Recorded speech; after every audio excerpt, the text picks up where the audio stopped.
Assalamualaikum warahmatullahi wabarakatuh. Alhamdulillah, wassalatu wassalamu ala rasulillah wa ala alihi wa sahbihi wa man wala wa ba'd. Alhamdulillah, sekali lagi kita bersyukur pada Allah subhanahu wa ta'ala. Kita masih diberikan kesehatan, kita diberikan kekuatan, kita diberikan kenikmatan iman. Saat sementara saudara-saudari kita mungkin di hari ini ada yang kurang sehat, kita doakan semoga Allah memberikan kesembuhan terbaik. Ada juga di antara saudari-saudari kita yang mungkin hari ini masih belum beriman kepada Allah subhanahu wa ta'ala. Kita doakan pula mudah-mudahan Allah memperkenankan dan menguatkan dirinya untuk beriman dan diwafatkan dalam keadaan husnul khatimah insyaAllah. Dan saya membiasakan untuk mengajak teman-teman memulai dengan mendoakan orang-orang sekitaran kita, keluarga termasuk kita. Karena doa itu insya Allah senantiasa memberikan kelapangan-kelapangan dan kemuliaan. Tidak ada rugi dalam doa. Pasti dijawab oleh Allah subhanahu wa ta'ala. Itu janji Allah di Quran surah kedua Al-Baqarah ayat 186. Paling kiri sebelah bawah di mushaf. Allah katakan, wa idza sa'alaka ibadi anni fa inni qarib. Kalau hambaku sedang mencari-cari aku, katakan padanya aku dekat. Biasanya kalau orang cari Allah kan motifnya dua. Kalau bukan ingin tobat, atau yang kedua dia punya kebutuhan yang dimintakan kepada Allah. Dua itu. Kata Allah, katakan padanya, Allah berikan harapan. Gak usah lelah mencari, aku dekat. Ini bahasa indah ya. Bukan hanya dalam bahasa Arab, tapi dalam ilmu psikologi pun memberikan harapan yang kuat. Anda bertanya, Ustadz di mana? Jawaban pertama misalnya, ini belum jelas nih kabarnya. Yang kedua mengatakan, Ustadz sudah dekat, sebentar lagi tiba. Mana yang paling menenangkan? Satu atau dua? Dua, sudah dekat. Itu yang paling menenangkan, kan? Nah, karena itu, ketika Allah kemudian memberikan statement, aku dekat, gak usah dicari. Tapi yang paling menarik, diteruskan kepada motif hambanya. Perhatikan kalimatnya. Wa idza sa'alaka 'ibadi 'anni fa inni qarib. Tidak berhenti sampai sini. Ujibu da'watad da'i idza da'an. Ketika mereka datang kepadaku memohon apapun, aku pasti akan kabulkan apa yang mereka minta. Sepanjang itu mengandung nilai kebaikan untuk dunia akhiratnya. Maka saya mohon kepada teman-teman sekalian, isi, jangan sampai ada sehari kita tidak berdoa pada Allah Subhanahu wa taala. Ya, dan di antara doa itu minta yang belum beriman supaya diberikan oleh Allah kekuatan iman. Alhamdulillah kami di Bekasi dengan teman-teman membiasakan dan hampir setiap pekan ada yang masuk Islam. Ada yang masuk Islam. Ada yang mantan preman, ada yang mantan pembunuh, ada yang mantan penjudi, ada yang biasa-biasa. Tapi kita bahagia gitu. Ya, beberapa waktu yang lalu datang ke Akhir Center itu satu pertanyaan, Ustadz, saya mantan pembunuh, bisa nggak saya tobat? Saya katakan selamat. Allah sangat mencintai pelaku maksiat yang mau tobat dibandingkan orang soleh yang tidak pernah merasa salah. Lalu saya sampaikan Quran surah kedua di akhir ayat 222. Innallaha yuhibbut tawwabin. Allah cinta orang tobat. Dan Anda sekarang sedang dicintai oleh Allah. Saya pun belum tentu bisa mendapatkan status itu. Jadi ketika Allah menanamkan cintanya, ambil itu. Karena tidak semua hamba bisa mendapatkan kesempatan itu. Maka dia terima tawaran kami itu, dia ambil kesempatan itu. Tiba kemudian beberapa hari, saya tidak tahu orangnya siapa, kemudian datang. Orang yang penuh dengan tato, wajahnya juga kelihatan tidak biasa. Tapi tiba kemudian ada pancaran keindahan di wajahnya. Dia datang cuman meluk, nangis. Setelah itu pamit pulang. Tapi dalam hatinya saya melihat ada janji untuk menjadi hamba yang lebih baik daripada sebelumnya. Setiap kita tidak pernah ada orang yang suci. Semua manusia pasti punya latar belakang yang pernah berbuat salah. Dan harapan itu dibuka oleh Allah untuk kembali menjadi baik. Adam itu manusia, Adam pernah salah. Dan Adam diberikan kesempatan berubah, Adam bertobat. Setan pernah salah, dan setan diberi kesempatan tobat, dia memilih untuk bertahan dalam kesalahannya. Jadi kalau Anda masih mengaku manusia, maka ciri kemanusiaan itu pasti melekat dalam diri kita. Teman-teman, kita teruskan bahasan kita. Mohon izin hari ini kita hanya punya kesempatan sampai jam 12. Jadi saya akan maksimalkan apa yang kita bisa bahas dalam kesempatan ini. Kita fokus pada pembahasan tentang sholat. Ya, mohon izin. Sekarang kita akan masuk pada bahasan ruku. Saya sudah bahas tentang makna sholat. Sudah bahas tentang manfaat-manfaat sholat. Sudah bahas tentang syarat-syarat dasar sholat yang mencakup aspek bacaan, gerakan, kemudian makna. Jadi kalau Anda ingin belajar ibadah kata Al-Quran, seperti saya sampaikan di pertemuan lalu, jangan cukupkan pada bacaan dan gerakan, tapi juga sampaikan itu pada pembahasan tentang maknanya untuk mendapatkan kenikmatan dalam ibadah dan kekhusyuan dalam pelaksanaannya. Banyak orang tidak khusyuk dalam sholat bukan karena tak mampu khusyuk, kata Al-Quran, karena dia tidak mengerti, tidak paham apa yang dibaca dan dilakukan dalam sholatnya. Bagaimana Anda bisa menikmati sholat kalau Anda nggak ngerti apa yang dibaca dan tidak paham apa yang dilakukan? Ya, karena itu kita akan teruskan pada pembahasan yang kedua. Satu, sudah kita selesaikan fase berdiri. Ya, fase berdiri sudah kita bahas. Kita masuk kepada bagian yang kedua sekarang, ruku. Ya. Nanti setelah itu kita akan turunkan bahasannya, mencakup tentang cara ruku, bagaimana caranya, bacaan ruku, apa yang dibaca dalam ruku, yang terakhir hikmahnya, maknanya, kenapa kita mesti ruku, apa yang bisa kita bawa dalam ruku itu, apa pesannya, apa inspirasinya, apa manfaatnya. Itu yang coba kita turunkan, dan puncaknya kita bawa spirit ruku ini dalam kehidupan sosial kita.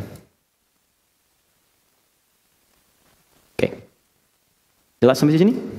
Baik ya. Karena bagian pertama sudah selesai, maka nomor 1 saya hapus dulu. Ya, periodenya sudah selesai, tinggal masuk yang kedua, ruku. Baik, sudah siap? Nanti saya minta 1 orang dari teman-teman yang ikhwan untuk bantu saya di sini, supaya saya bisa praktekkan seperti apa cara rukunya, seperti yang diinginkan oleh Al-Quran dan hadis-hadis Nabi Sallallahu Alaihi Wasallam. Oke, saya berikan pengantar dulu ya. Kita lihat Quran. Kita turunkan tentang ruku dalam Al-Quran dulu. Quran surah kedua ayat 43. Kemudian dikaitkan dengan salat Quran surah ke-22 ayat ke-77. 1 ayat terakhir. Kemudian manfaatnya, ini rahasianya. Tolong jangan diabaikan bagian ketiga ini, karena ini hal yang sering dilupakan oleh sementara teman-teman yang salat di kekinian. Di era sekarang. Di orang hanya mengejar cara dan bacaan. Yang penting saya sholat, yang penting ruku. Ya, padahal ada kesempatan di bagian yang ketiga. Allah berikan keutamaan dalam sholat yang tidak ditampilkan kecuali dalam posisi ruku dan sujud. Ya, kita lihat Quran surah ke-48 ayat 29. Ini rahasianya. Kalau Anda rukunya benar, maka Allah akan mengabulkan apapun yang Anda minta, yang paling istimewa yang Anda mohonkan. Jadi kalau surga, surga yang paling istimewa. Kalau dunia, dunia yang paling istimewa. Kalau alam kubur yang paling istimewa. Jadi janjinya begini, yang paling istimewa saja aku kabulkan, apalagi yang biasa. Jelas ya? Oke. Jadi poinnya. Kemudian hadisnya, penjabarannya hadis riwayat Al-Bukhari. Nomor hadis 757, 789. Hadis riwayat Muslim nomor hadis 411. Kita ke sini ke sahabat Abu Hurairah. Kita ke sini ke sahabat Abu Humaid As-Sa'di. Sama juga dengan yang ini dan tambahannya plus sahabat Anas bin Malik. Oke. Ya. Nanti ada tambahan 1 bonusnya dari hadis riwayat sahabat Ali bin Abi Thalib karamallahu wajah. Ali bin Abi Thalib. Ya. Pertama kita ambil dalil dalam Al-Quran dulu supaya kita punya argumentasi dan punya dasar dalam bahasan kita. Pertama, Quran surah kedua ayat ke-43. Paling kanan pertengahan. Wa aqimus salata wa atuz zakata warka'u ma'ar raki'in. Wa aqimus salata, tunaikan salat dengan benar. Wa atuz zakata, keluarkan zakat dengan tulus. Ingat ya, salat selalu diawali dengan derivasi kata iqamah. Aqama yuqimu wa aqimus salah. Alladzina yuqimunas salah. Aqimis salah. Itu berasal dari kata iqamah. Iqamah itu sesuatu yang ditunaikan dengan sempurna, berdiri tegak sempurna disebut dengan qamah. Sesuatu yang ditunaikan dengan sempurna disebut dengan iqamah. Karena itu sebelum sholat kan suka ada iqamat ya, iqamah. Cuma orang kita kan menyingkat dengan qomat ya. Nah, kalau orang Arab nggak kenal qomat, cuman kan kebiasaan orang Indonesia senang menyingkat dengan ujungnya saja. Oke? Saya kalau sedang olahraga dengan orang-orang Arab tuh panggilannya sempurna. Kita main futsal, main bola, mereka bilang, ya Allah, ya Syahadi, wazzi, wazzi, wazzi, Abdurrahman, wazzi, ya Faisal, wazzi, Faisal, oper, Abdurrahman, oper, Adi, oper. Orang Indonesia tidak. Di, oper. Abdurrahman man over. Tengku Wisnu nu over gitu kan. Ya, terus ujungnya aja. Ya sama, di Quran ada iqamah, di kita ada qomat. Jadi diambil bagian ujungnya, iqamat, qomat. Kenapa enggak mat? Untuk membedakan dengan mamat ya. Qomat, iqamah. Time. Iqamah. Nah, iqamah ini atau qomat itu bukan isyarat untuk sholat. Karena isyarat untuk sholat itu panggilannya lewat azan. Jadi kalau sudah azan, itulah isyarat sholat, siap-siap, panggilan sudah tiba. Makanya disebut dengan azan. Apa artinya azan? Asalnya bukan panggilan. Azan itu seakar dengan kata udhun, artinya telinga. Jamaknya azan.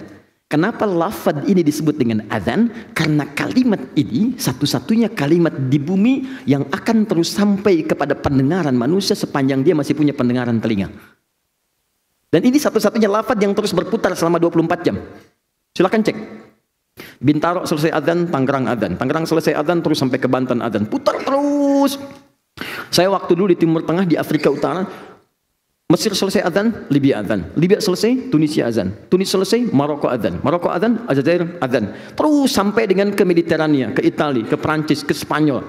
Jadi ternyata setiap detik lafaz azan tidak pernah berhenti. Dan diperdengarkan oleh Allah kepada setiap yang punya pendengaran supaya mereka mendapatkan hidayah. Hidayahnya dibagi dua. Ada hidayah untuk yang belum beriman sehingga tidak punya celah di kemudian hari untuk menolak. Ya Allah, saya kan nggak pernah diperkenalkan dengan namamu. Kata Allah, saya perdengarkan 24 jam sehari. Apa kamu nggak dengar? Bukankah lafaz adzan dibuka dengan kalimat Allahu Akbar, Allahu Akbar? Setelah itu syahadat kan? Asyhadu an la ilaha illallah. Dan betapa banyak orang yang masuk Islam karena mendengar azan. Banyak. Anda bayangkan, ada orang dengar adzan masuk Islam. Ada orang Islam sudah masuk Islam dengar adzan gak mau sholat. Ada seorang teman Indonesia, ini kisah nyata, tinggal di Amerika. Dia satu flat dengan non-muslim. Sikapnya baik, biasa, normal. Nah, yang muslim ini, saya juga anjurkan kepada teman-teman, kita ini umat dakwah. Anda silahkan, di dunia Anda berdakwah dengan apa yang bisa Anda kerjakan. Gak harus jadi ustadz semua. Kalau semua jadi ustadz, siapa jamaahnya gitu kan? Semua, ayo berkreasi, berdakwah. Anda ayah di rumah, tampilkan sikap ayah yang baik, istri yang baik, anak-anak yang baik. Anda bekerja, tampilkan pekerja muslim yang baik. Nah, ini pelajar, di flatnya selalu teman-teman, itu membuka channel Islami, channel One dari Mekah tuh. Orang sholat, terus temannya lihat. Nah, satu kali, yang muslim ini kisah nyata, mengatakan kepada kawan yang non-muslim. Ya, awalnya tebak-tebakan. Tapi perhatikan bagaimana hidayah Allah tanamkan pada jiwa hamba yang sangat Allah sayangi ini. Perhatikan baik-baik. Kata kawannya yang muslim, menurut kamu berapa jumlah orang yang ada di masjid itu saat ini? Kata yang non-muslim, ya mungkin ribuan atau puluhan ribu. Padahal itu masuk ke situ pada saat belum direhab. Sekarang 500.000 orang masuk. Pertanyaan keduanya, menurut kamu berapa waktu yang dibutuhkan untuk membuat semua orang itu rapi seketika? Tapi kata orang tadi, ya paling sedikit 2 pekan. Mungkin dia bayangkan satu-satu suruh berdiri gitu kan? Nah, mungkin 2 pekan. Kata orang ini, saya akan buktikan kepada Anda, kurang dari 5 menit mereka akan rapi sempurna. Kata yang non-muslim, masa? Tunggu sebentar. Begitu tiba waktu sholatnya Isya pada saat itu, kemudian imam mulai berkata, iqamat dimulai. Nih, Allahu Akbar, Allahu Akbar, semua bangkit. Yang tawaf berhenti, semua berdiri, rapi, kaget. Yang non-muslim tadi kaget, kok bisa? Kata yang muslim, jangan dulu kaget, sebentar dulu. Begitu mulai mengatakan imamnya, istau, rapatkan, luruskan, rapi semua. Hanya dalam hitungan kurang dari 5 menit, teman-teman. Begitu dikatakan, Allahu Akbar, takbir, semua takbir. Lantas apa kalimat yang keluar di lisan yang non-muslim ini? Kata yang non-muslim tadi, tolong katakan kepadaku bagaimana caranya masuk Islam. Karena agama ini pasti bukan buatan manusia. Jadi bayangkan, ada orang nonton sholat Isya, masuk Islam. Ada orang Islam sudah adzan, gak mau sholat Isya. Jadi Allah tuh kalau mau ngasih hidayah tuh mudah gitu. Mudah. Dan hidayah itu bisa datang juga kelembutannya lewat doa. Kita doakan. Ya, tapi yang paling indah, azan itu panggilannya, dipanggil. Bagian pertama untuk memberikan hidayah bagi yang belum memeluk Islam. Bagian kedua, untuk bisa menunjukkan kualitas keimanan bagi yang sudah masuk Islam. Jadi kalau Anda ingin mengecek level keimanannya, itu bisa dicek dengan amal soleh. Amal soleh pertama itu adalah salat. Nah, ada berita dalam Al-Quran, buka Quran surah keempat ayat 103, paling kanan ke atas sedikit. Quran surah keempat ayat 103. فَإِذَا قَضَيْتُمُ الصَّلَاةَ فَاذْكُرُوا اللَّهَ قِيَامًا وَقُعُودًا وَعَلَى جُنُوبِكُمْ فَإِذَا اطْمَأْنَنْتُمْ فَأَقِيمُوا الصَّلَاةَ. Lihat ujung ayatnya. Inna salata kanat 'alal mu'minina kitaban mawquta. Bahasa paling singkatnya saat diterjemahkan, kata Allah, orang-orang beriman itu pasti tahu waktu salat. Inna salata kanat, sungguh salat itu kanat 'alal mu'minina, bagi orang beriman kitaban mawquta, sudah jelas waktunya. Ini kalau kita terjemahkan dengan bahasa yang mudah dipahami, kata Allah, orang beriman itu pasti tahu waktu sholat. Jadi kalau Anda mengaku beriman tapi tidak paham waktu sholat, berarti ini menunjukkan tingkatan yang lemah dalam imannya. Maka dibagilah oleh para ulama itu dengan panggilan azan. Bagaimana cara membaginya? Dibagi kepada 3 level. Ada yang standar, standar keimanan. Standar itu saat dipanggil, dia baru datang. Dia dipanggil misal subuh sekarang 4.38 misal. Terus azan, Allahu Akbar, azan. Begitu azan, dia datang. Itu menunjukkan imannya standar. Nah ini. Ayo. Oke. Allahu Akbar, cepat, siap-siap, sudah azan. Standar. Oke? Baik. Ada orang yang sebelum dipanggil azan, dia sudah siap-siap. Coba bayangkan, dipanggil 4.38, dia 4 sudah bangun. Sudah siap-siap. Ini menunjukkan level imannya kuat dia. Bayangkan, belum dipanggil datang. Sama Anda kan kerja di kantor. Jam masuknya jam 8. Jam masuk jam 8. Datang jam 8. Standar kan? Ya kan? Objektif kan? Baik, fair. Dipanggil jam 8. Jam kerja jam 8. Datang jam 7. Wow.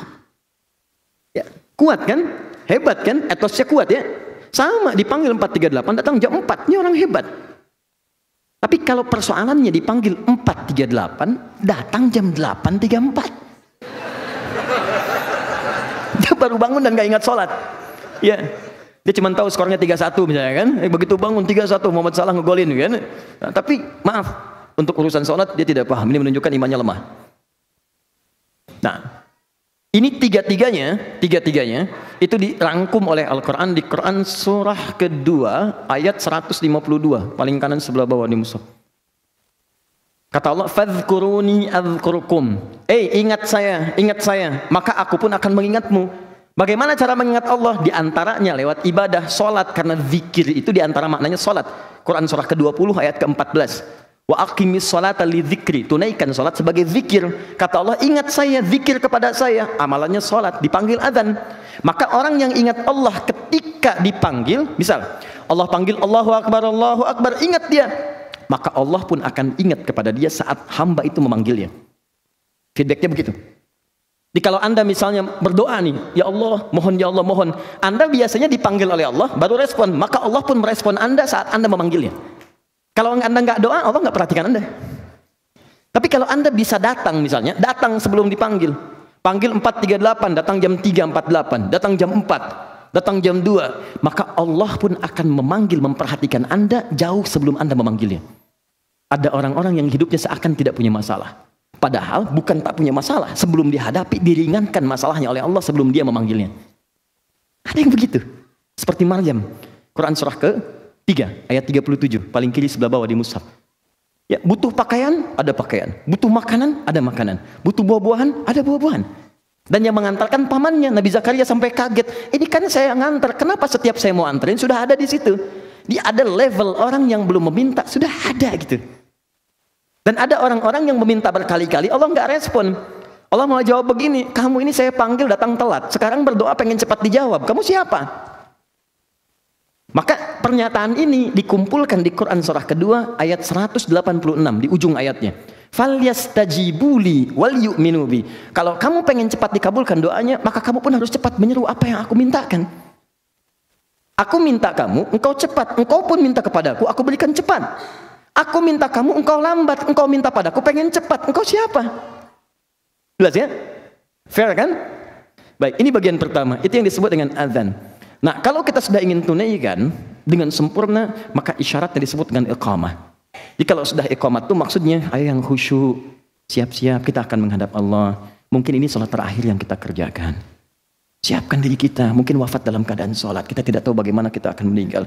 Makanya ketika ayat sholat itu diturunkan, di ayat 45 sampai 46-nya, itu masuk kalimat isyarat-isyarat untuk wafat. Wasta'inu bis-sabri was-salah wa innaha lakabiratun illa 'alal khashiyin. Ayo minta dalam sholat kepada Allah kalau punya masalah.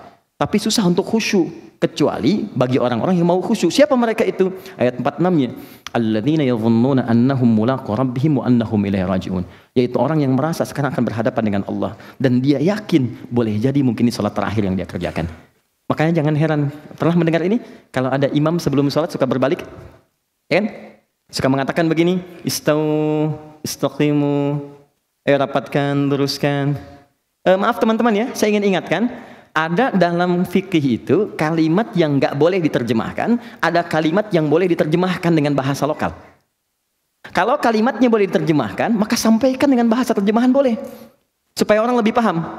Tapi ada kalimat yang nggak boleh diterjemahkan, yang kalau diterjemahkan maknanya jadi lain. Seperti azan, azan nggak bisa diterjemahkan.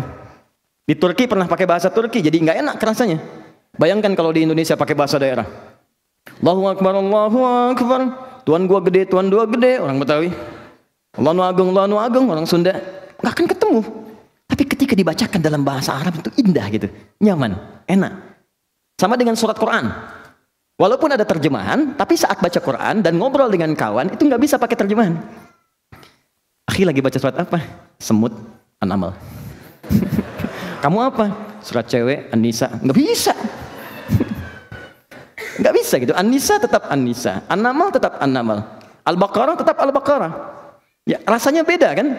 Sedang merojaah surat apa? Sapi. Nggak bisa, enak. Ya, Al-Baqarah enak kan? Al-Baqarah, An-Naml, An-Nahl, Al-Ankabut. Lebih enak rasanya. Tapi ada bahasa-bahasa yang Nabi pun memberikan dengan isyarat, bukan lafadznya. Bukan lafadznya. Isyaratnya, maksudnya apa? Kalau Anda nanti hadir di dunia berbeda, di masa yang tidak sama, maka boleh sampaikan dengan bahasa Anda supaya dia cepat paham. Coba. Dengan bahasa pertama, istaqimu, fala takhtalifu, fakhtalafat qulubukum, waddi'u, ij'alu salatakum salatan muwadda'. Bagi orang Arab mungkin terasa, tapi bagi orang Indonesia bagaimana?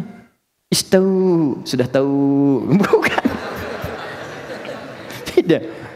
Coba yang kedua, mohon dirapatkan, luruskan, jadikan ini sholat mungkin sholat terakhir kita. Kita akan berhadapan dengan Allah dan mungkin kita akan diwafatkan dalam sholat ini. Enak, nyaman gitu.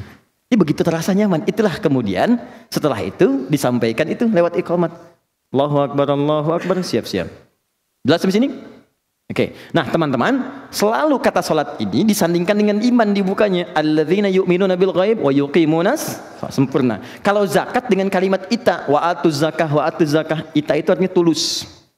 Tulus, Ibu Ita, ibu yang tulus, ya. Tulus, berikan dengan tulus. Kalau zakat keluarkan dengan tulus, jangan pamrih. Itu kan cuma titipan yang punya Allah, bukan kamu. Kenapa kamu bisa merasa memiliki? Jelas ya? Nah, kemudian tunaikan dengan sempurna. Di dalam kesempurnaan itu ada kaitan dengan ruku. Perhatikan. Kembali ke Al-Baqarah 43. Wa aqimus shalah, tunaikan salat dengan sempurna. Wa atuz zakah, keluarkan zakat dengan tulus. Jangan pamrih. Tapi tidak berhenti ayatnya sampai situ. Padahal Allah bisa cukupkan. Salat selesai, zakat selesai. Tapi tiba-tiba ayatnya berbunyi waraka'u ma'ar raki'in. Ruku'lah secara sempurna bersama orang-orang yang ruku'nya sempurna. Dalam kaidah ilmu balaghah ada yang disebut dengan am wal khas, khusus dan umum. Kalau ada sesuatu dari satu pekerjaan kemudian dikhususkan di pekerjaan itu dengan satu pekerjaan yang khusus sifatnya, maka ini menunjukkan ada keistimewaan di dalamnya. Saya tanya begini untuk paling mudah dipahami. Dalam salat ada ruku tidak? Ada berdiri tidak? Sebetulnya kan Allah cukup mengatakan wa aqimus shalah, tunaikan salat dengan sempurna. Bukankah itu mencakup ruku? Mencakup sujud? Ya kan? Semua kan? Tapi ketika Allah mengkhususkan ruku di akhirnya waraka'u ma'ar raki'in, dan rukulah dengan sempurna seperti orang-orang yang ruku sebelummu, ini menunjukkan ada keistimewaan dalam ruku sehingga dia disendirikan dari gerakan-gerakan salat yang lainnya. Paham? Nah, kalau cara berpikir dia sudah dipahami, kita akan bertanya, Ustadz, apa keistimewaan ruku itu dibandingkan dengan yang lain? Ya, berdiri ada keistimewaannya. Sujud ada keistimewaannya.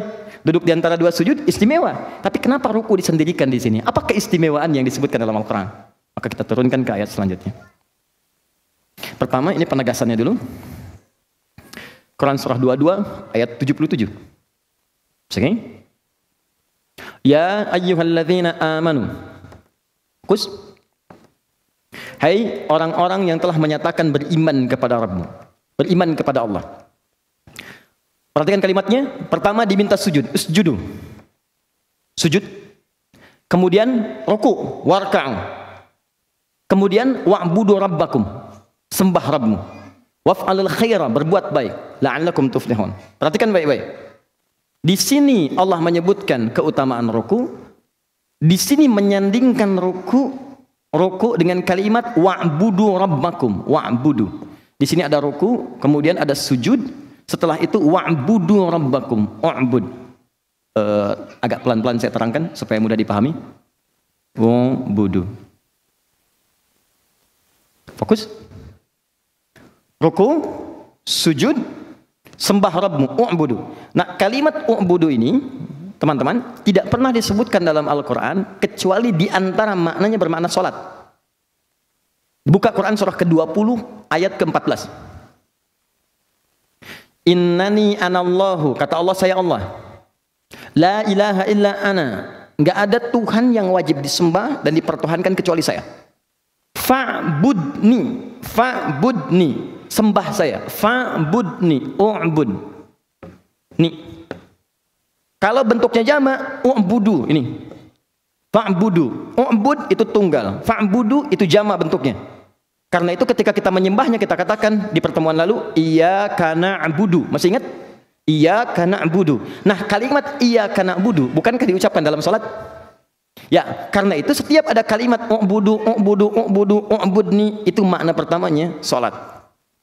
Lihat sini, apa korelasinya dengan ruku? Seakan-akan Allah ingin menegaskan di ayat yang ini. Lihat baik-baik, kalau yang ini rukulah bersama orang-orang yang ruku, tunaikan ruku secara sempurna. Kalau yang ini, hei, ada yang penting dalam ruku ketika engkau tunaikan sholat itu. Jelas? Tunaikan ruku dengan baik, sujud dengan baik, dan tunaikan sholat dengan sempurna menyembah Rabbmu ketika engkau beribadah kepada Rabbmu. Ada isyarat di ayat yang kedua ini ketika mempertemukan, menyandingkan ruku dengan kalimat ibadah. Seakan-akan Allah ingin katakan begini, rahasianya, hei, saat ruku, dekatkan dirimu dengan Rabbu, pasrahkan untuk menyembah Allah saja, bukan pada yang lain. Kenapa isyarat ayat ini muncul? Ini kisahnya. Dulu, orang Romawi, orang Persia, kalau ingin menghormati rajanya, maka di antara kebiasaan mereka yang Romawi, dia akan ikatkan tangannya begini, kemudian dia ruku begini. Jelas? Ini adalah simbol kepatuhan, ketaatan, dan juga dikultuskan sebagai penyembahan kepada rajanya, ruku mereka. Ada di antara mereka yang sampai sujud. Nah, lihat misalnya kayak ada film-film kolosal yang zaman dulu itu, kan suka ada gerakan-gerakan demikian, kan? Begini, kemudian ruku seperti ini, ya, membungkuk, ada juga yang sampai sujud. Allah turunkan ayat di sini, Allah katakan ruku dan sujud hanya untuk disampaikan kepada Allah saja. Di ketika Anda pengen ruku, bukan sekedar ruku, bukan formalitas ruku. Kalau cuma ruku, jangankan Anda, yang non muslim pun bisa ruku.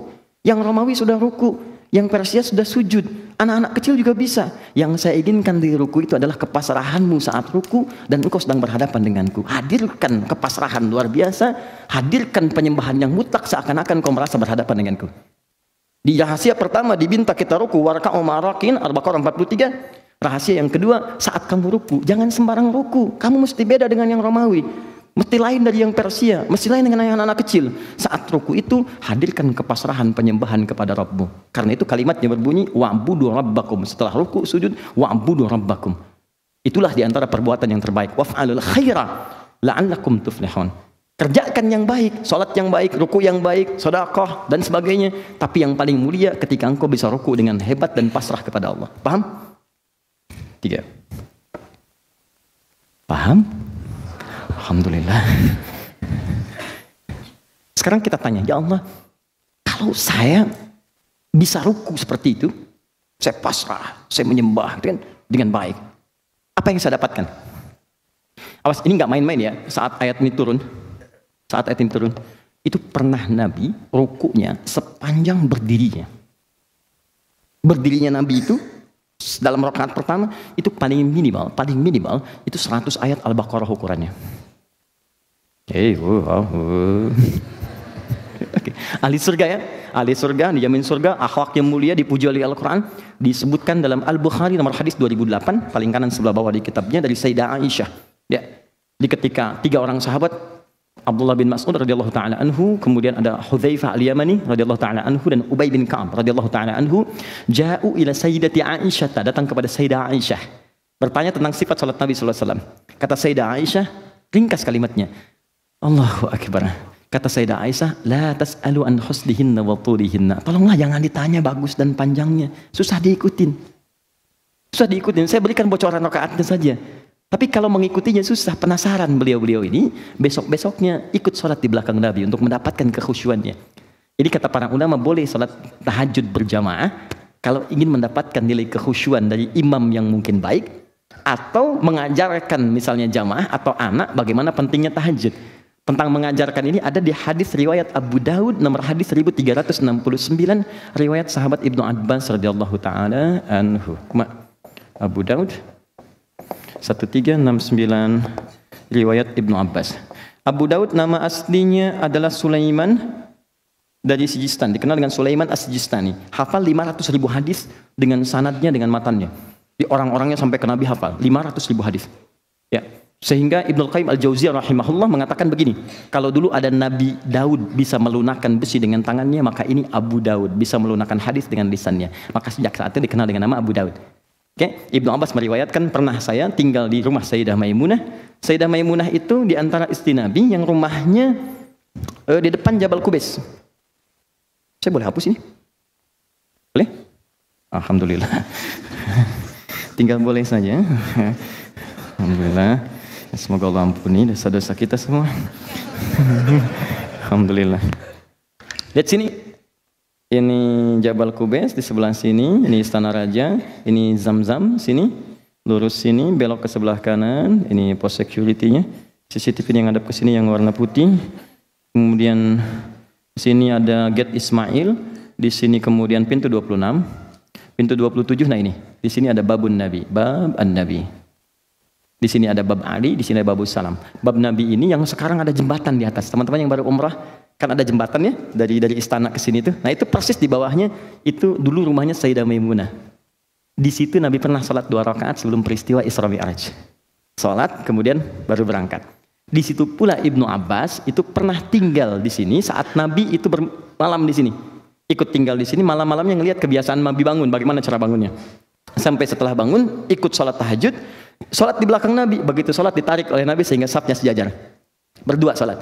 Hadis ini dijadikan dalil oleh teman-teman kebolehan berimam dan makmum berjamaah dengan posisi sejajar. Kalau imamnya satu, makmumnya satu. Jelas ya? Baik, imam satu, makmum satu, posisi boleh sejajar. Itu sah hukumnya. Nah, itu hadisnya sama. Tapi jangan lupa hadis ini pun tentang tahajud berjamaah. Karena Nabi mengajarkan pada anak. Jadi kalau Anda ingin memberikan pendidikan pada anak, ayah bangun, ngajak anak tahajud, boleh silakan.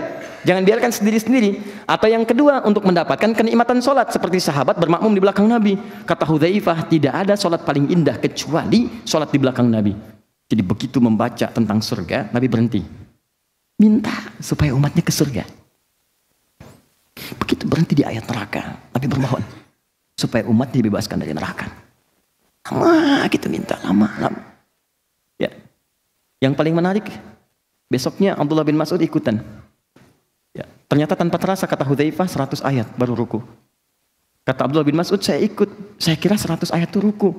Ternyata nyambung Al-Baqarah sampai selesai.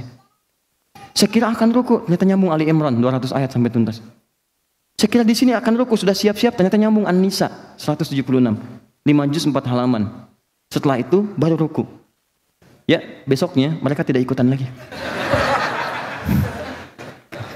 Bukan karena capeknya. Kata Abdullah bin Mas'ud, saya ini kan sering nebak ini di mana posisinya sehingga bisa saya ikuti. Nah, karena saya khawatir nggak ruku. Ini bukan ya, bukan. Ini bukan ya, bukan. Ya, saya misah aja besoknya. Ya, cuman poinnya yang mau saya sampaikan, pernah Nabi rukunya selama berdiri ya. Jadi kalau kita ambil batas bawah yang tadi, bahwa lama berdiri beliau paling minimal 100 ayat ukuran Al-Baqarah itu, maka Anda bayangkan bagaimana lama rukunya. Pertanyaannya, kenapa Nabi melambangkan rukunya? Kata Allah kan pasrahkan dirimu saat ruku. Nabi pasrah. Lama gitu. Tapi apa rahasianya ketika pasrah? Jawabannya ada di sini. Quran surah 48 ayat 29. Lihat ayatnya. Muhammadur Rasulullah walladzina ma'ahu asyidda'u 'alal kuffar ruhama'u bainahum. Masyaallah. Muhammad itu utusan Allah SAW. Dan umat yang bersamanya, walladzina ma'ahu itu, ma'a itu gini, ma'a itu orangnya ada bersama kita, atau orang yang nggak ada, tapi tuntunannya diikuti. Oke? Paham ya? Yang pertama orangnya ada bersama kita. Misal saya katakan gini, Mas Dimas ma'i. Mas Dimas itu bersama saya sekarang, orangnya ada. Atau misalnya orangnya nggak ada, tapi beliau mengikuti apa yang saya sampaikan. Maka saya sampaikan pada teman-teman saat beliau tidak ada, Mas Dimas itu ma'i, beliau itu ikut apa yang saya sampaikan. Paham ini? Ayat ini ingin mengatakan sifat umat Nabi Muhammad dari dulu saat nabinya ada, orangnya ada, sahabatnya, sampai nanti yang nggak pernah lihat nabinya tapi mengikuti tuntunannya. Secara singkat, yang mengaku umat Nabi Muhammad itu pasti punya sifat-sifat ini, kata Allah. Jadi kalau Anda tidak punya sifat ini, dipertanyakan Anda umat Nabi atau bukan. Pertama, asyidda'u 'alal kuffar, tegas pada segala hal yang menyimpang dari ketentuan Allah. Ingat, ada kafir, ada kafirun, ada kufar, itu beda. Jangan disamakan. Ingat, kalau ada, maaf ya, kafar, kafir, kufar, beda. Kafar, kafir, kufar. Kalau kafar, itu perbuatan. Perbuatan yang menjauh dari Allah. Menyimpang. Bisa dikerjakan non-muslim, itu umumnya, bisa dikerjakan oleh orang Islam. Makanya kalau ada orang Islam diminta mengerjakan sesuatu, tidak dia kerjakan, disebut kafar. Ya, bukan keluar dari Islam, perbuatannya menyimpang. Contoh, Quran surah ke-14 ayat 7. Quran surah ke-14 ayat 7. Anda hafal ayatnya? La in syakartum la azidannakum. Kalau engkau syukur dengan nikmatku, aku berikan kamu nikmat harta. Engkau syukur, bagaimana cara syukurnya? Zakat keluar, infak keluar. La azidannakum, aku tambah. Di zakat itu, nanti kalau satu saat selesai sholat kita bahas zakat. Zakat itu bukan mengurangi harta, menambah harta 10 kali lipat dari apa yang Anda dapatkan. Cuman nilainya tidak harus selalu tampak materi. Ada, tidak, ada aktiva, kesehatan, kedamaian, ketentraman yang kalau sakit segitu juga biayanya. Ada langsung harta dapat, ada. Oke, jadi ketika Allah katakan saya berikan nikmat kamu lakukan, kerjakan saya tambah. Tapi wala in kafartum, jika kalian ingkar, nggak mau taat, kafar di situ bukan keluar dari Islam. Orang yang nggak berzakat bukan berarti murtad, tidak. Dia nggak keluar dari Islam, cuma bermaksiat. Jelas? Nanti orang-orang seperti ini akan ditimbang oleh Allah pahalanya di akhirat nanti. Apa diantaranya? Ini amal solehnya yang kanan, ini amal salahnya. Misal dia sholat tapi dia juga mencela. Dia misalnya diberikan syariat zakat tidak mau. Dia haji tapi dia senang gosip. Bisa terus turunkan. Maka nanti yang ini akan menutup yang ini, yang salah. Di hadis Muslim, riwayat sahabat Abu Hurairah, kata Nabi, didatangkan yang baik-baiknya. Ya, awas. Ya'ti yaumal qiyamati bi sholatin, datang dengan pahala salat banyak, wasiyamin, puasanya rajin, wa zakatin, zakatnya rajin. Cuman sayang wa ya'ti qad syatama hadza. Cuman sayang juga kok sering mencela gitu dalam kehidupan dunianya. Salat tapi sedang cela orang, ini aneh ini. Padahal salat itu membebaskan dia dari celaan. Inna sholata tanha 'anil fahsya wal munkar. Ini salat mencela. Awas. Maaf, syatama hadza wa qadzafa hadza, menuduh orang. Wa safaka dama hadza, menumpahkan darah. Bahkan menyebut nama Allah di dalamnya, tembak orang, bunuh orang, bom orang dalam hal yang tidak dibenarkan. Duar meledak, bom panci, bom kulkas, bom macam-macam. Bukan pada tempatnya. Itu dosanya besar itu. Bahkan ada bagian dari ayat Quran yang mengancam dengan neraka jahanam. Hati-hati, mengancam dengan neraka jahanam. Itu di Quran surah keempat, ayat 92 sampai 93, paling kanan di pertengahan. Wa may yaqtul mu'minan muta'ammidan fajaza'uhu jahannam. Siapa yang merencanakan pembunuhan berencana pada satu orang beriman saja, maka seakan-akan dia punya cita-cita masuk neraka jahanam. Sudah pesan kafling di neraka jahanam. Hati-hati. Makanya saya waktu di Lampung tuh kejadian bom Tamrin tuh meledak. Itu pertanyaan ringan sekali teman-teman. Ustaz, apakah bom di jalan Tamrin termasuk jihad fisabilillah? Saya bilang, Pak, begini ya, sependek pengetahuan saya, jihad fisabilillah itu jihad di jalan Allah, bukan di jalan Tamrin. Beda. Nah, Nanti ini habis.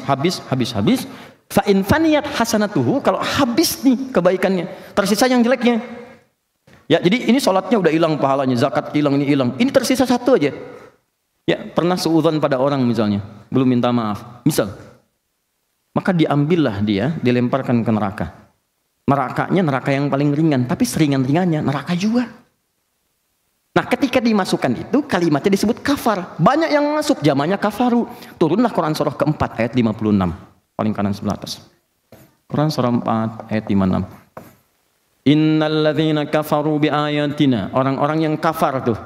Mungkin dia muslim. Cuman sayang, maaf dipanggil sholat, marah. Ada yang tutup telinga. Di Quran surah 6 ayat 25. Wa fi adhanihim waqra. Ada yang tutup telinganya kayak ada sumbatan.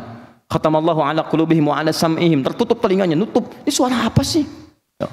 Sampai demikian. Kalau bisa Pak, kecilin speakernya, padahal muslim. Nah, ini menandakan ada yang salah. Nah, yang seperti ini kalau tidak tobat, kita doakan supaya berubah. Jangan kita celah. Kita doakan, kita rangkul, kita ajak. Jangan dicela karena mungkin dia tidak mendapatkan pengetahuan yang baik sebelumnya. Ya kan? Kita ajak, kita dorong, kita doakan. Tapi kalau nggak tobat, itu nanti ditarik di hari kiamat, ditarik ubun-ubunnya oleh malaikat. Dan dicelupkan ke neraka. Kullama nadijat juluduhum, begitu dicelupkan hancur semua tubuh dan kulit-kulitnya. Kenapa kulit disebutkan? Karena kulit indera perasa yang paling peka. Cambuk sekali sakit, 2 kali sakit, 10 kali, 15 kali sudah mulai berkurang sakitnya karena kulitnya sudah mengelupas. Maka kata Allah, kalau kami angkat lagi, baddalnahum juludan ghairaha. Kami sembuhkan, kami tumbuhkan lagi kulitnya. Liyadzuqul adzab, supaya terasa siksaannya sama seperti semula. Enggak ada ringannya. Dan sekali celup seharinya 1000 tahun, 1000 tahun. Satu harinya. 1 detiknya 48 hari. Jangan pernah coba-coba. Ya. Ini poinnya teman-teman. Nah, ini kafir. Yang kedua kafir. Kalau kafir itu orangnya. Orang yang memang tidak menerima risalah. Ya, tertutup. Jadi yang menutup diri. Kafara itu sesuatu yang tertutup. Kan diserap ke dalam bahasa Inggris cover. Cover itu kan cover buku kan menutup kan. Supaya di dalamnya nggak kelihatan. Ya, ini cover. Kalau saya di belakang kan saya tercover nih, tertutup kan? Orang yang disebut kafir, kafir itu orang yang menutup diri dari hidayah. Jadi begitu mau disampaikan, dia menutup dirinya. Makanya ketika orang-orang pada zaman Nabi datang kepada Nabi mengajukan proposal, kata mereka, Abu Jahal, Abu Lahab dan yang lain-lain, ya Muhammad SAW, kita nggak usah berselisih, nggak usah ramai, nggak usah perang. Sudah kita tukeran aja. Malam ini kami nyembah Tuhan kamu, besok-besok kamu nyembah Tuhan kita. Tapi mereka nggak mau menerima hidayah. Nabi sampaikan, mereka menutup diri. Maka turunlah kemudian satu surah kuliah ayyuhal kafirun. Katakan, hei orang-orang kafir. Sopan sekali, bahasanya sopan. Di kafir itu lembut, bahasanya sopan. Kata Allah, katakan, hei orang-orang yang masih menutup diri belum menerima hidayah. Katakan, hei orang-orang yang masih menutup diri belum menerima hidayah. Sopan kan?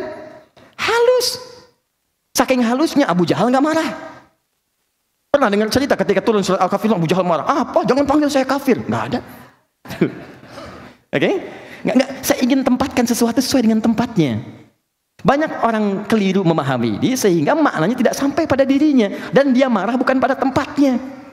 Abu Jahal paham bahasa Arab, ngerti bahasa Arab. Orang paling fasih bahasa Arab disebut kafir, nggak marah.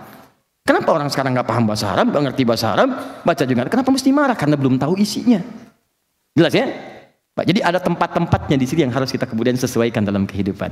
Baik, yang terakhir kufar. Kufar itu, maaf. Kalau kafir, ingat, dia non-muslim, menutup dirinya belum menerima hidayah, tidak menyerang orang Islam, cuman suka ngajak-ngajak. Sama dengan tadi sifatnya. Saya kasih sedikit ya, saya kasih rahasia. Ini di antara kita ya. Oke. Fokus. Jika di Quran disebutkan satu kisah tapi tidak spesifik orangnya, kapan kejadiannya, maka peristiwa itu akan terjadi lagi di masa depan dengan tokoh-tokoh dan suasana yang berbeda. Tapi jika disebutkan namanya bahkan lengkap dengan binti nasabnya, ini menunjukkan peristiwa itu tidak akan pernah terjadi lagi di masa depan pada siapapun. Contoh, kenal Maryam binti Imran? Oke. Ya. Maryam binti Imran, disebutkan bintinya langsung. Maryamnya bintinya, langsung ke bapaknya. Pernah mengandung, melahirkan tanpa disentuh laki-laki manapun. Walam yamsasni bashar. Ini menunjukkan peristiwa itu tidak akan terjadi dan menimpa perempuan manapun di muka bumi selain Maryam binti Imran. Tapi Ustaz, ada di kampung saya namanya Maryam juga. binti Asep, dia bisa melahirkan tanpa bapak banyak. Bukan tanpa bapak, yang tanpa disentuh laki-laki manapun. Ini cuma Maryam binti Imran. Jelas ya? Tapi kalau nggak pernah disebutkan siapa tokohnya, kapan kejadiannya, ini menunjukkan akan terjadi lagi di masa depan. Oke, fokus. Ketika Allah mengatakan kuliah ayyuhal kafirun, disebut nggak orangnya? Tidak. Kapan kejadiannya disebut? Tidak. Ini menunjukkan akan terjadi di masa depan. Non-Muslim tidak maksa, tidak nyerang kepada orang Islam, biasa, cuman suka ngajak-ngajak. Polanya bisa beda. Mungkin dengan makanan, mungkin dengan obat-obatan, mungkin dengan bantuan. Ada yang seperti itu? Ada. Dan kalau ada nggak usah marah, sampaikan. Misal Anda ada car free day misalnya kan, car-nya free tapi yang lainnya tidak. Datang orang yang mengatakan, ayo Pak, baca ini, misalnya ayo ikut Pak, Anda akan selamat gini. Dengarkan aja dulu. Maaf Pak, Bapak terlambat. Sebelum Bapak sudah ada Pak, dulu 15 abad yang lalu. Namanya Abu Jahal, Abu Lahab, ngajak-ngajak juga. Turunlah surah Al-Kafirun. Maknanya begini Pak, mana kafirun itu orang masih menutup diri. Kita nggak usah saling memaksa. Kalau Bapak ingin ikut ke Islam, itu lebih bagus. Tapi kalaupun misalnya Bapak tidak mau, ya kami tidak memaksa. Silahkan renungkan dulu, mudah-mudahan Bapak dapat hidayah. Berbalik tuh situasinya. Jelas ya? Dan nggak usah marah gitu. Kita sikapi dengan elegan, sesuai dengan makamnya. Makanya penting kita mengkaji Al-Quran untuk mendapatkan itu. Tapi kalau kufar itu maknanya dua. Bisa perbuatan atau orangnya yang memang ditujukan langsung untuk menyerang Islam. Atau orang Islam. Ya. Bebas, silahkan. Silahkan. Nggak apa-apa, bonus buat antum. Ya silahkan. Asal jangan menghapus yang tidak ingin saya hapus. Nggak apa-apa, silahkan. Ya, nggak apa-apa lah.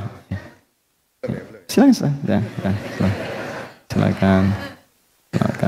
Sehat-sehat ya. Baik, alhamdulillah. Alhamdulillah. Ini sahabat saya. Mudah-mudahan kita ke surga sama-sama ya. Dengan keluarganya juga. Baik. Dan tidak cukup dengan amin, ayo berusaha. Oke. Jadi kufar, itu bisa pekerjaan, bisa orang, aktivitas, pemikiran macam-macam yang sifatnya memang sudah menyerang Islam, bisa menjelek-jelekan tentang Islam atau menyerang orang Islamnya, menganiaya dan sebagainya misalnya. Maka yang seperti itu yang disebut dengan tegas, asyidda, tegas. Tegas itu tidak harus keras, sesuai dengan levelnya. Kalau menyerang lewat tulisan, ya dibalas dengan tulisan lagi, dengan yang lebih baik. Ya kan? Kalau lewat pemikiran, ya berpikir lagi. Jangan orang nulis dibalas dengan senjata, ya salah. Tidak tepat ya, lihat kadarnya. Nah kemudian yang kedua, saya agak cepat. Orang yang menginvasi, misalnya yang menyerang, mendolimi dan sebagainya, maka dibela. Tunaikan haknya, sesuai dengan hukum yang berlakunya.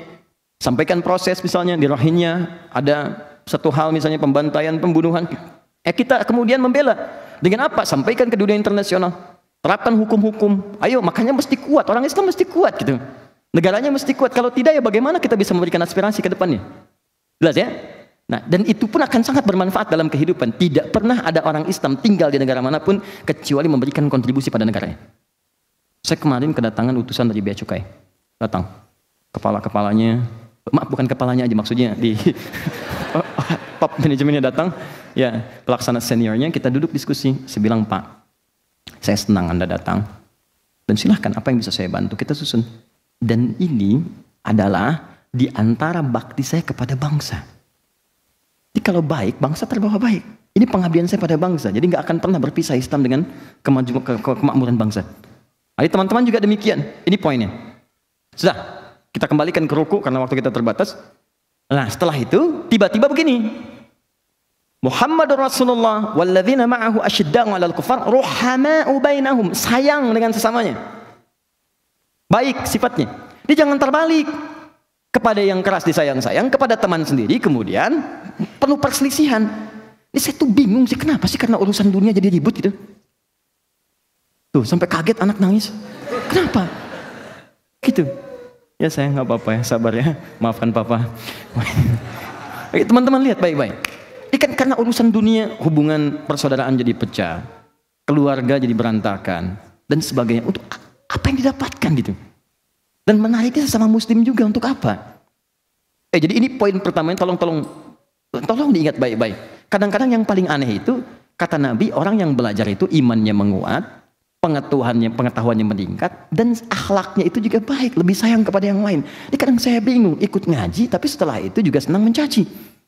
Ikut ngaji tapi setelah itu senang berselisih. Antum ngaji apa? Antum coba bayangkan gitu kan. Kalau Anda belajar dengan pelajaran itu membuat Anda malah jauh dari Allah, pasti ada yang salah. Dan kita perbaiki, bukan saling menjelekkan, tidak. Kita perbaiki pelan-pelan, kita duduk gitu. Saya tuh mengharapkan, saya pernah katakan pada teman-teman termasuk yang datang ke Bekasi, akhi, kenapa kita nggak kumpul sesama ustaz? Kenapa kita dapatkan ada yang ribut begini? Kenapa nggak duduk sama-sama? Duduk kita bareng. Dengan kita duduk aja, itu umat tuh tenang gitu. Terus kita terangkan dengan terbuka. Yang mau belajar ini, kita punya database-nya. Ingin belajar tafsir, ke si fulan. Hadis, ke Ustadz fulan. Kalau ada perbedaan, ini ya sebabnya. Saya memandang begini, dalilnya ini. Ustadz ini memandang begini, dalilnya begini. Ustadz Khalid begini, dalilnya gini. Ustadz Adi begini, Ustadz Abdul Somad begini. Itu enak. Dibandingkan Anda datang dan mengatakan, ini salah, ini keliru, ini begini. Kenapa kita tidak duduk sama-sama? Kan indah. Itu poinnya teman-teman. Kan fair kan, jelas kan? Ya. Nah, kaitan dengan ruku sujudnya, dua sifat ini tegas pada yang salah dan baik dalam hubungan-hubungan yang mulia, itu hanya didapatkan pada satu amalan. Apa itu? Tarahum ruk'a sujadan. Mereka lihat, engkau lihat mereka itu ruku dan sujudnya sempurna. Jadi ternyata ada korelasi, ada kaitan antara ruku dengan sifat-sifat tadi yang disebutkan. Ruku itu bisa melahirkan kemuliaan akhlak. Kalau akhlaknya sudah baik, teruskan ayatnya. Yabtaghuna fadlan minallahi wa ridwana. Fadla dan ridwan. Naikkan ke atas. Fadla. Fokus, saya berhenti di sini. Setelah itu kita praktek. Yang kedua ridwan. Allahu akbar. Lihat sini. Masih ingat ayat pertama, ruku, sempurna seperti orang ruku. Yang kedua, dalam ruku itu jangan sekedar ruku, tapi pasrahkan dirimu dalam menyembah Allah. Yang ketiga, kalau engkau lihat ruku orang ini sempurna menyembah Allah dengan baik, maka akan lahir akhlak yang mulia. Bukan cuma akhlak saja, kata Allah, dalam ruku itu aku berikan kesempatan pada mereka untuk meminta dua keutamaan. Keutamaan dunia itu disebut dengan fadlun. Baik, keutamaan akhirat disebut dengan ridwan. Pernah ingat malaikat penjaga surga namanya apa? Oke. Kadang-kadang fadlun pun digunakan untuk menunjukkan kemuliaan akhirat. Kadang-kadang. Seperti orang yang sesurga dengan Nabi disebut kalimatnya fadlun, mendapat fadlun. Quran surah ke-4 ayat 69 sampai 70. Wa may yuti'illaha wa rasulahu fa ulaika ma'al ladzina an'ama Allahu 'alaihim minan nabiyyina was-siddiqina wasyuhada'i was-shalihin wa hasuna ulaika rafiqa. Dzalikal fadlu minallah. Ada orang yang sesurga dengan Nabi, itu orang yang mendapatkan keutamaan dari Allah. Singkat ceritanya, singkat keterangannya, ini fadlun dengan ridwan ini adalah gambaran keistimewaan yang paling mulia istimewa dari nikmat dunia dan akhirat. Jadi kalau misalnya Anda ingin mengatakan, ya Allah, berikan saya ya Allah kenikmatan dunia, kata Allah, nanggung, minta yang paling istimewa. Kalau kerja jangan minta yang sedikit, minta yang besar sekalian. Rizki minta yang banyak sekalian, dunia. Akhirat ya Allah masukkan ke surga, jangan cuma surga, minta yang paling tinggi surganya. Dalam keadaan ruku, Allah memberi kesempatan pada setiap hamba untuk mengabulkan yang paling istimewa yang dia mintakan. Kalau dia meminta dengan benar, ya Allah aku ingin Firdaus, Allah kabulkan. Kalau dia meminta dengan benar, ya Allah berikan keberkahan dunia, maka Allah berikan yang terbaik yang bisa dia dapatkan. Ruku kalau benar dikerjakan bukan hanya mengabulkan doa yang biasa, tapi yang paling istimewa dikabulkan. Itulah yang menjadikan Nabi kadang-kadang rukunya selama berdirinya. Pertanyaannya, apakah setiap orang ruku bisa mendapatkan apa yang dijanjikan? Itu poinnya. Bahkan sayangnya, ada yang tidak minta. Ini persoalannya. Orang ruku cuma baca doanya aja. Subhana rabbiyal azim, subhana rabbiyal azim wa bihamdi. Lantas bangkit kan? Subhanakallahumma bihamdika, ya Allahumma ighfirli, syahadu la ilaha illa anta, subhanakallahumma bihamdika, Allahumma ighfirli. Selesai bangkit. Anda nggak minta. Padahal di situ ada keutamaan. Kenapa nggak minta untuk anak Anda? Ya Allah, luluskan anak saya dalam ujian ya Allah dengan nilai yang paling tinggi. Ya Allah, berikan keberkahan pada pekerjaan suami saya. Ya Allah, lancarkan bisnisnya, tempatkan di makom yang mulia. Ya Allah, satukan kami di surga, sekeluarga di surga yang paling indah. Kenapa nggak minta? Padahal Allah tawarkan. Dan kenapa terlampau buru-buru? Kalau Anda datang ke satu tempat, diminta kemudian silahkan cari yang Anda inginkan, bebas minta apa saja. Apakah Anda akan langsung keluar dari situ? Pernah di barat itu ada orang-orang kaya yang datang ke mall. Begitu dia datang, tutup mallnya. Kepada pengunjung yang ada di mall, silakan ambil apa saja yang kalian inginkan. Waktu kalian cuma 30 menit. Ya, ngambil, ada yang ngambil ini, ngambil itu, ngambil ini, ngambil itu. Saya perhatikan, nggak ada satupun yang menolak tawaran itu. Maaf, misal ada yang keluar dari situ, tidak. Saya bingung ya, kenapa kalau manusia nawarkan banyak dikejar? Kalau Allah yang tawarkan, kenapa nggak diambil? Kenapa kita tidak manfaatkan itu gitu? Teman-teman tuh pengen surga, dikasih, tapi kenapa nggak diambil? Dan yang lebih dahsyat tuh yang paling aneh, inginnya ke surga ringan diucapkan di lisannya, tapi perbuatan tidak mencerminkan itu. Bisa nggak teman-teman sesekali pajang di cermin? Lalu setelah cermin terlihat, lihat mata Anda, berapa kali mata Anda bermaksiat? Lihat lisan Anda, berapa kali lisan Anda berbuat salah? Lihatlah kemudian wajah Anda dan katakan, saya pengen ke surga dengan segala kesalahan yang Anda bawa. Apakah sanggup lisan Anda mengatakan, ya Allah berikan surga? Sekarang dalam ruku, dosa bisa diampuni, kesalahan dihapuskan, hal-hal buruk digugurkan, dan langsung tawarannya, aku berikan yang paling mulia yang engkau inginkan. Kalau Anda ditawarkan seperti itu ingin mengambilnya, Anda bertanya bagaimana caranya, itu yang coba kita akan bahas prakteknya. Sampai di sini bisa dipahami? Nah, maksud saya ingin menyampaikan dulu hikmah sehingga kita bisa termotivasi dalam mengerjakan ruku, bukan sekedar ruku seperti yang biasa dikerjakan oleh sementara orang tidak paham. Jelas ya? Oke. Ya, kita punya waktu terbatas, kita lanjutkan sebentar. Ruku. Kita masuk kemudian ke hadisnya Al-Bukhari nomor hadis 757. Riwayat sahabat Abu Hurairah, nama aslinya Abdurrahman, sebelumnya adalah Abdul Uzza, masuk Islam berubah nama jadi Abdurrahman bin Sakhar. Mengisahkan tentang sahabat bernama Khalid bin Rafi Az-Zuraiqi. Oke, fokus.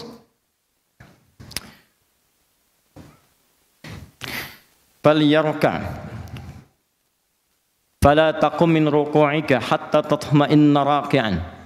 Nabi mengajarkan kepada Khalid bagaimana cara sholat sampai kepada ruku. Saya potong saja sampai ke redaksi ruku supaya cepat. Kata Nabi, kalau sudah selesai dalam berdiri kemudian ruku. Fokus. Fala taqum, tapi jangan buru-buru bangkit. Awas, kadang bacaan belum selesai udah bangkit. Allahu Akbar, sami Allah liman hamidah. Allahu Akbar, Allahu Akbar, Allahu Akbar, Allahu Akbar. Orang sholat 11 rakaat 1 jam, dia 23 rakaat 7 menit. Bagaimana gitu? Gak, coba kita evaluasi pelan-pelan lah gitu kan. Ya. Lalu ruku, kata Nabi, ruku jangan buru-buru ruku. Nah, rahasianya jangan buru-buruku sehingga engkau tenang dalam rukumu. Apa tenang yang dimaksudkan di sini? Kita sambungkan ke hadis-hadis yang lainnya dulu. Saya minta satu orang untuk bantu saya. Siapa saja boleh ke depan. Mas Adi ya, yang pakai peci di antara yang paling ada. Silakan depan. Udah lengkap semua, peci ada. Sarung cuma dipakai di Turki. Hari sampai ke sini kembali lagi ke celana. Oke. Ya. Salatnya menghadap kemana, Mas? Kiblat. Ya, betul, kiblat. Untuk lebih mudah ke sebelah sana aja ya, supaya terlihat dari beberapa yang lain. Baik, sebelumnya saya terangkan sebentar. Kita akan apa? Ruku ya. Jadi dari berdiri kita akan ruku. Nah, fokus baik-baik sebelah sini dulu Mas Adi. Mohon izin supaya di samping saya jelas. Teman-teman sekalian, fokus. Saat akan ruku, penting diketahui apa itu ruku dulu.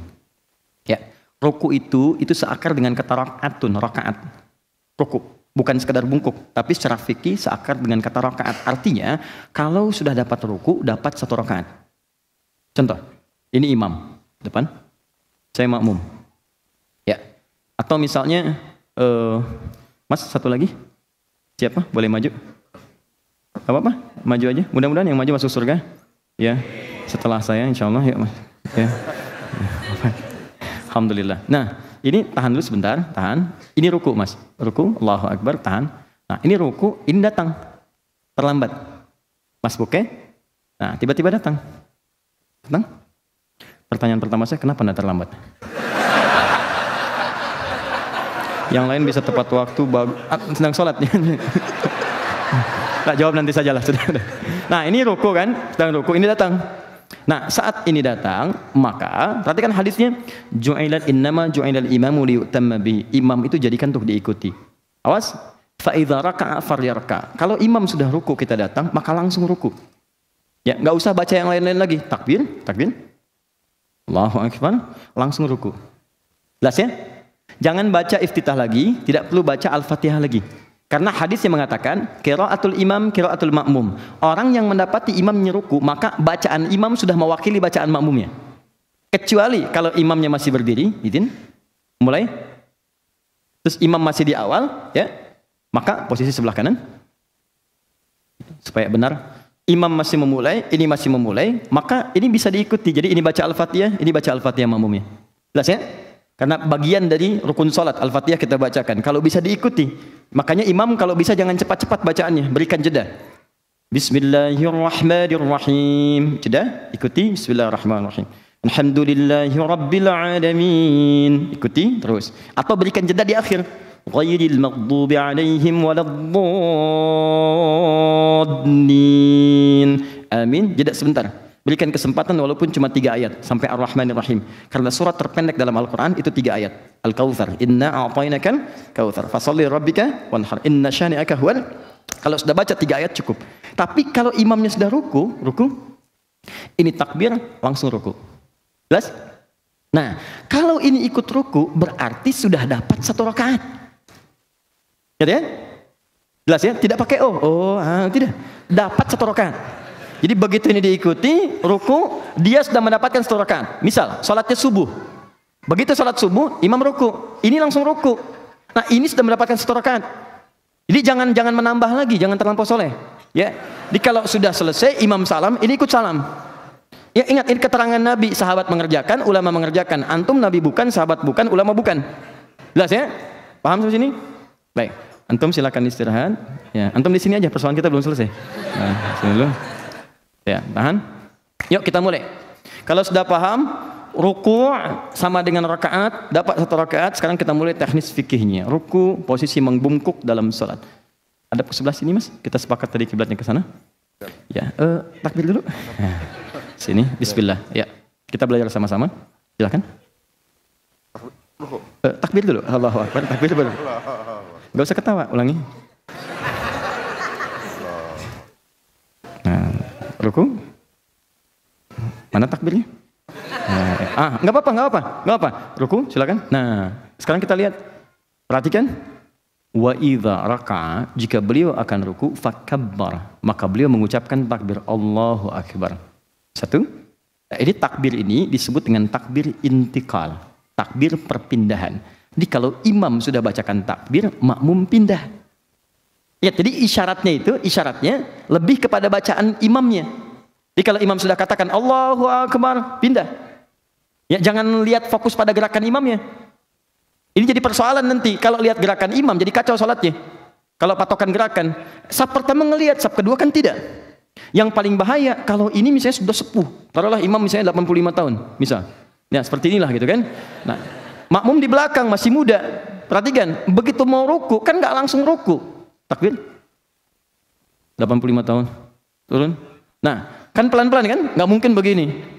Allah. Kan? Begitu imamnya belum selesai rukunya, makmumnya sudah ruku. Ini yang jadi bahaya. Karena itu patokannya itu bacaan. Ya, ketika mendengar kalimat Allahu Akbar, bar dia turun, di belakang ikut. Nah, caranya 2. Pertama, bisa mengangkat, Al-Bukhari nomor hadis 757, bisa mengangkat tangan akan ruku, bisa mengangkat tangan seperti halnya takbir hadzwaman kibaihi. Diangkat, Anda akan ruku, Anda angkat begini.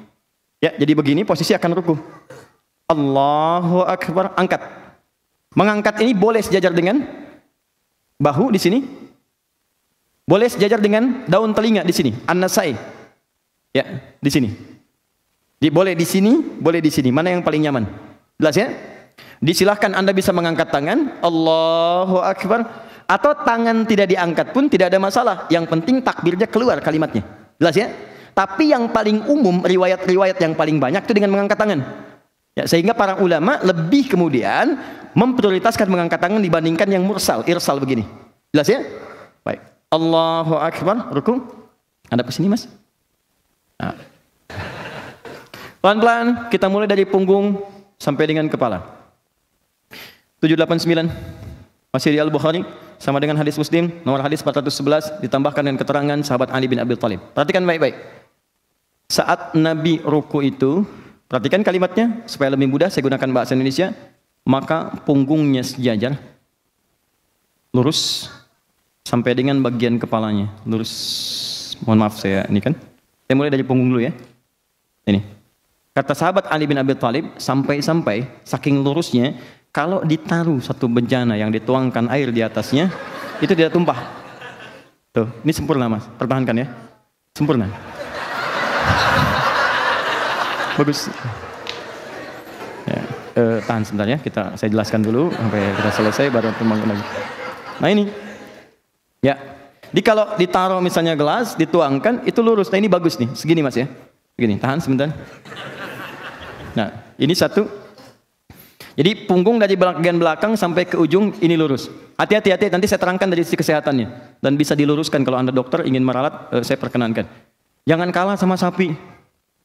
Sapi, kuda, rukunya lurus. Silakan cek. Ya. Lihat sini, satu, sudah. Kepala, saya belum bicara menghadap kemana, kita luruskan dulu begini. Ya, ada dua pendapat. Yang pertama menghadap ke arah tempat sujud ke bawah. Ya, ini pertama. Yang kedua, jika Anda di depan Ka'bah, boleh menghadap ke arah Ka'bah ke depan. Nah, ya, ini kan karena pakai peci aja. Kalau enggak kan, mohon izin ya, bisa lurus juga tuh.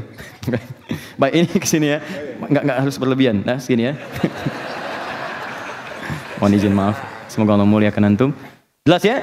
Nah, di antara ke depan dengan ke bawah, mana yang paling diutamakan? Yang paling diutamakan menghadap ke arah ke tempat sujud. Kenapa?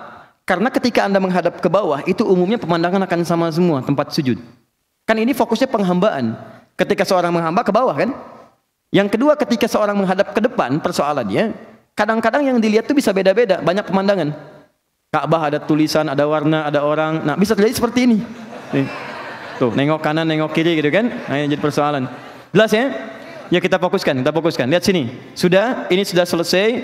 Jadi kalau saya katakan punggungnya rata atau membungkuk? Rata lurus ya. Sampai dengan kepala. Menghadap ke arah apa? Tempat sujud ya. Baik. Sekarang teruskan. Tangan.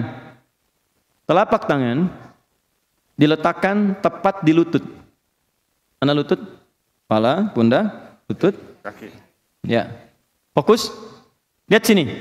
Bukan naik ke atas di paha atau turun ke betis. Karena ketika Anda naikkan atau turunkan, posisinya akan berubah. Seimbang sekali. Begitu disimpan di lutut, ini seimbang. Turunkan ke bawah, betis. Tuh. Naikkan ke atas paha. Tuh. Dan gak enak. Kembalikan ke lutut. Lurus lagi. Segini. Jelas? Ketiga maaf. Yang jari-jari tangan terbuka, menggenggam. Bahkan kalimat nabinya, lihat kalimat nabinya. Amkana fis sujud, atau kalimat amkana fir ruku, makin sujudak. Kalau Anda menunaikan ruku, kata Nabi, maka tempelkan dengan kuat telapak tangan itu ke lutut Anda, dikuatkan, ditekan. Jadi kalau orang rukunya benar, itu bagian belakang pasti tegang di sini, lurus pasti. Ya, jadi ini ketarik nih. Jadi begitu ini ditekan, ini naik ke atas. Lurus. Itu kalau rukunya benar, ini pegel-pegel ini hilang. Pegel hilang, ini lurus, ini baik. Karena ini dipaksa naik gitu. Ini ditekan, ini naik ke atas. Semua otot diluruskan lagi. Kembali seperti semula. Ya, jelas sampai sini? Baik, kemudian lihat sini untuk sikunya ya. Ini tidak harus menekan langsung ke sini ya, tapi sedikit ke sini. Keluar sedikit supaya tidak memberikan beban yang berlebihan. Tahan. Naikkan lagi sedikit. Nah, segini ya, Mas ya. Fokus, lurus. Kemudian pandangan menghadap ke arah tempat sujud. Tangan menekan kemudian di lutut, letakkan jari di lutut dengan terbuka bukan tertutup. Berikan tekanan ke bagian belakang. Jelas? Ini kita belum sempurna rukunya, baru turun ruku. Belum bacaannya. Jadi kalau belum posisi begini, jangan dulu baca. Jangan dulu baca. Bagaimana bisa baca tenang posisi belum sempurna? Ya, tenangkan dulu diri kita, kata Nabi sampai tenang dulu. Nanti habis tenang, habis enak, baru berdoa. Bukankah doa dalam keadaan tenang, nyaman kita sampaikan? Nah, jadi kita belum sampai ke bacaannya. Jadi sampai di sini, tenangkan dulu keadaan rukunya, biarkan darah mengalir dengan baik. Setelah mengalir, setelah nyaman, baru berdoa. Apa doa yang kita bacakan dalam keadaan ruku itu? Bagaimana bisa mendapatkan kemuliaan apa yang dijanjikan? Itu yang kita bahas dalam pertemuan berikutnya insyaallah. Jazakumullah khair. Ya. Silahkan aja, udah selesai. Baik. Saya berikan teman-teman sekalian 7 menit untuk Anda kalau ingin bertanya. Kalau tidak ada, saya bisa teruskan ke tadi 7 menit saya selesaikan. Ya, saya supaya konsisten kalau ada teman-teman ingin bertanya. Karena saya mau berhenti di jam 12, ya, dan saya bisa langsung pamit ke teman-teman sekalian. Ada pertanyaan? Silakan. Bismillah. Bagaimana hukumnya nangis pas sholat? Boleh? Banyak sahabat yang menangis. Ya, silakan. Banyak sahabat yang menangis dalam sholat, tidak ada masalah. Imam-imam Masjidil Haram ketika sholat terisak. Tapi nangisnya motifnya apa? Itu dia. Yang paling aneh kan begini, dibacakan ayat neraka biasa aja. Ayat surga malah nangis gitu kan. Nah, jadi motivasi nangis itu apa? Kalau motivasi nangis itu untuk mendapatkan kekhusyuan, ada kepasrahan, itu nggak ada masalah. Ya, bahkan memberikan kekhusyuan lebih pada jiwa kita. Itu sah hukumnya. Boleh. Boleh. Yang lain?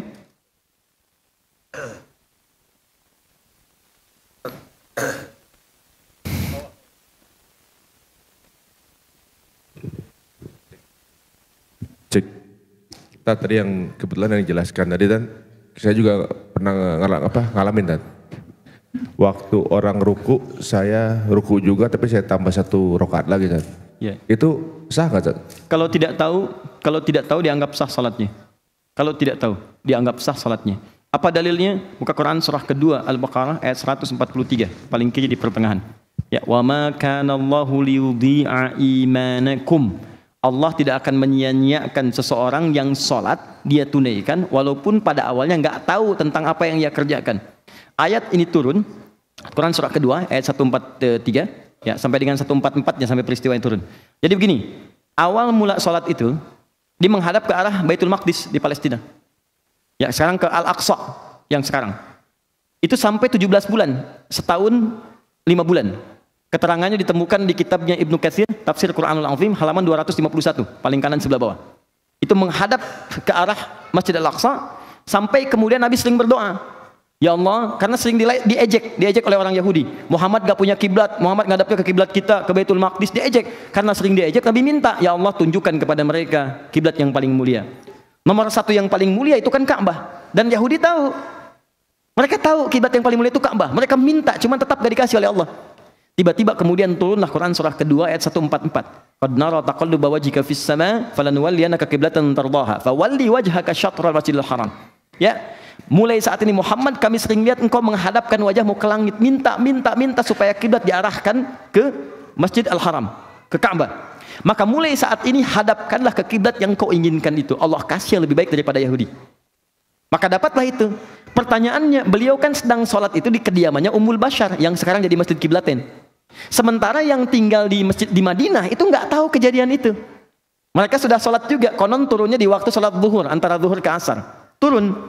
Dulu teman-teman, itu Madinah itu kotanya seluas Masjid Nabawi sekarang. Seluas itu. Di luar itu sudah bukan Madinah. Kuba bukan Madinah, Badar bukan Madinah, Uhud bukan Madinah. Sekarang ada perluasan. Jadi kalau ada peristiwa turun di Badar, yang di Madinah nggak tahu. Peristiwa turun di Uhud, Madinah nggak tahu. Nah, ini peristiwa turun di kediamannya Ummul Bashar yang sekarang jadi Masjid Kiblatain. Turun. Begitu turun, Nabi itu kemudian berbalik 180 derajat, berbalik. Sahabat ikut. Cuman persoalannya, begitu sahabat pulang ke Madinah bersama Nabi, orang-orang di Madinah diceritakan oleh mereka, tadi ada ayat turun, kita sekarang menghadap ke kiblatnya ke arah Mekah, ke Ka'bah. Kami sudah dapatkan, kami dapatkan. Hei orang Yahudi, kami sudah menghadap ke Ka'bah. Yang sudah sholat di Madinah bingung, ini sholat kami statusnya bagaimana? Karena kami nggak tahu kalau kiblatnya sudah beralih ke Ka'bah, sementara kami sudah sholat. Waktu zuhurnya sudah habis waktu itu. Maka bertanyalah kepada Rasulullah, ya Rasulullah, bagaimana status sholat kami yang kami telah kerjakan, kiblatnya masih menghadap ke arah Baitul Maqdis. Maka turunlah kemudian ayatnya yang 143-nya. Wa ma kana Allahu liyudhi'a imanakum. Allah enggak akan nyanyiakan amalan sholat kamu yang kamu kerjakan karena iman. Maksudnya, sesuatu yang dikerjakan karena ketidaktahuannya, bukan untuk disengaja, tapi ada keimanan dilakukan pada saat itu, maka tetap dinilai pahalanya sempurna oleh Allah Subhanahu wa taala. Jelas ya? Baik. Ada yang lain? Oh. Apakah boleh berdoa di akhir sujud namun doanya menggunakan bahasa Indonesia? Ini kelas advance, kita baru ruku dia sudah sujud. Oke, saya jawab, tidak apa-apa. Boleh.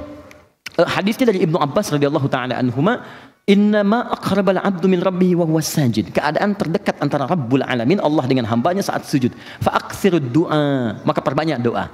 Coba bagaimana cara berdoanya? Para ulama mengatakan sujud dalam doa bukan cuma boleh, sangat dianjurkan. Tapi bagaimana cara kita mengerjakan doa itu? Kalau lafadznya persis seperti dilafadzkan Nabi, maka silahkan lafadzkan.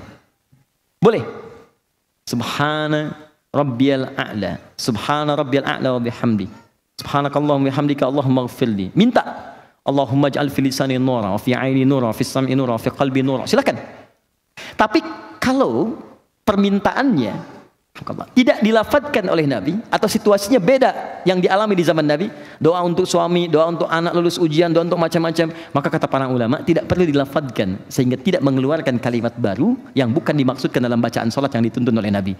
Cukup disampaikan dalam hati saja. Tidak perlu disuarakan, nggak perlu dilafadzkan. Ya, diikat dengan kalimat di Al-Bukhari nomor hadis 651. Shallu kama ra'aitumuni usolli. Salatlah kalian persis seperti melihat aku salat. Karena itu Nabi nggak pernah salat pakai bahasa Indonesia.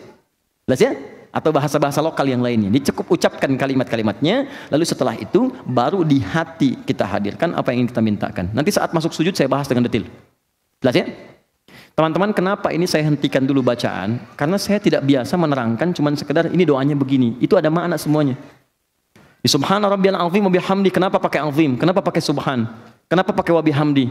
Itu kuncinya, kalau benar bacakan itu, maka dapatlah karunia yang lainnya. Kalau saya terangkan itu bisa 1 jam 2 jam lagi ke depan. Dan nanti paling gak enak kalau dipotong pada hal-hal yang belum sempurna. Jelas ya? Oke, cukup? Terakhir ya, maksudnya 5 pertanyaan? Oh baik, 1 pertanyaan. Silakan. Ya. Ruku, posisi lengan, siku atau? Baik. Pertama, lengan, kalau saya sebutkan lengan, di sini dirinci oleh Al-Quran termasuk hadis. Kalau saya sebutkan lengan atau tangan, berarti dari ujung sini sampai ke sini. Ingat itu ya? Dari ujung sini sampai ke sini. Nanti dalam praktek ibadah, itu akan dirinci. Ini disebut kaf. Saat bertakbir, maka telapak kaf bertemu dengan punggung, begini. Ini disebut dengan rusgun, boleh begini. Ini disebut dengan sa'id, boleh ke sini, tapi tidak boleh sampai ke siku. Siku disebut mirfak, jamaknya marafik. Kalau wudu sampai ke mirfak, marafik. Dari sini waghsilu wujuhakum wa aydiyakum ilal marafiq. Quran surah 5 ayat 6. Kalau kamu wudu, basuh tanganmu dari jari sampai ke siku. Jadi dari sini ke sini, bukan siku ke bawah. Nah, jadi yang disebut dengan lengan nanti dari sini sampai ke sini. Sekarang kita turunkan saat tadi ruku, posisinya bagaimana? Untuk jari terbuka di lutut begini. Untuk lengannya yang ini. Baik, di sini ada 2 pendapat yang paling utama. Yang pertama mengatakan tidak lurus seperti ini, ya, tapi diberikan semacam ada siku sedikit di sini. Jadi ketika kita akan ruku, nah ini ada siku begini, tapi tetap menekan ke belakangnya. Cuma sikunya ini ada. Jelas ya? Baik, jadi tidak terlampau kaku, tidak ada tegangan berlebihan di tangan, tapi tegangannya itu muncul ke arah bagian kaki bagian belakangnya, di betisnya. Jadi begitu Anda ingin ruku, nah ini tangannya seperti ini, jadi tidak seperti ini. Ya, pegang tuh ke sini. Boleh yang pakai tangan pendek, Mas? Boleh? Ya, sini. Supaya saya lebih bisa melihat keadaan tangannya. Saat ruku di sini. Mudah-mudahan terlihat. Silakan ruku. Sekarang luruskan dulu, Mas. Jangan bengkok begini, luruskan ini tangannya begini. Luruskan dan tekan sampai ke rukunya, ke lututnya. Saya perbaiki ya, mohon maaf ya. Naikkan sedikit. Segini, turunkan lagi ini, turunkan sedikit. Segini ya posisinya, ini turunkan sedikit. Segini ya, baik. Mau dites? Ya, nah, seimbang kan? Oke. Nah, sekarang yang ini luruskan, Pak. Bagian pertama, ini lurus. Oke, maafkan saya. Lurus ini, tekan ke belakang. Nah, ini yang lurus. Sekarang agak turunkan sedikit, agak sikukan sedikit gini. Nah, sikukan sedikit, tekan, tetap tekan. Nah, ini bagian yang pertama. Ya. Yang kedua, tetap ini diluruskan. Luruskan, tapi tekan ke belakangnya. Nah, ini bagian keduanya. Naikkan sedikit ini. Gini. Ya. Nah, mana di antara 2 ini yang paling benar? Kata para ulama yang paling nyaman saja. Karena Nabi itu mengisyaratkan cuma 2. Yang pertama, buka jemarinya. Ini. Kemudian yang kedua, tekan lututnya. Jadi sepanjang jemarinya terbuka dan mengangkat lututnya, apakah posisi ini kemudian lurus ataupun kemudian siku, itu tidak ada masalah. Dan ulama tidak ada khilaf di sini. Sekira itu Pak ya. Allah Ta'ala a'lam bissawab. Jazakumullah khair. Cukup ya? Baik, teman-teman, apa yang kita pelajari, saya harapkan insya Allah kita amalkan dalam kehidupan kita. Jangan itu mengendap dalam bentuk pelajaran, dituliskan kemudian hilang seketika. Saya tidak menginginkan itu. Ya, kalau Anda ingin seperti itu, Anda tidak usah mencari saya, cari guru lain untuk mengajarkan. Yang kedua, saya mohon Anda saling mendoakan satu dengan yang lain. Ajak teman-teman yang lain, doakan. Kalau kurang itu biasa, nggak ada yang sempurna. Cuma malaikat yang diciptakan sempurna, kita pasti berbuat salah. Ya, ajak yang lain. Ketiga, tolong jangan berselisih. Ya, jangan kemudian menghadirkan hal-hal yang bisa menghadirkan konflik dan sebagainya. Ini saya perhatikan, saya sedih sekali. Ya, ada yang kemudian saling bunuh, ada yang kemudian saling cela, ada yang kemudian persaudaraan terputus. Untuk apa gitu? Apa hanya karena pilpres yang cuma seketika saja kemudian silaturahim itu terputus? Tidak.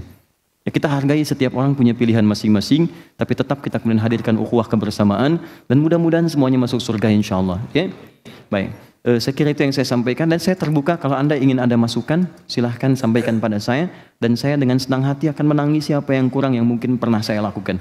Ya, saya mohon maaf karena saya tidak diingatkan oleh teman-teman untuk membawakan silabus. Ya, tapi itu sudah jadi, insya Allah saya siapkan. Kalau mushaf sudah diambil, mushaf at-taisir sudah diambil, sudah ya. Nanti silahkan di-arrange saja masing-masing. Kalau kurang sampaikan saja. Nanti coba kita siapkan kembali. Ya, pertemuan berikutnya mushafnya dibawa. Nanti saya ajarkan sedikit-sedikit cara menghafal Quran dengan cepat insya Allah. Ya, kemudian yang kedua, insya Allah di bagian berikutnya kita lebih banyak mendalami untuk praktikal bacaan itu. Nanti saya coba buatkan sinopsis apa yang kita pelajari supaya nanti teman-teman bisa jadi panduan dan bisa dipelajari kembali setelah kita selesai sesinya. Saya kira itu ya. Baik. Allahumma taqabbal minna innaka antas samiul alim wa tub alaina innaka antat tawwabur rahim. Allahumma salli wa sallim wa barik ala nabiyyikal karim rasulikal mustafa al amin sayyidina Muhammadin wa ala alihi wa sahbihi ajma'in.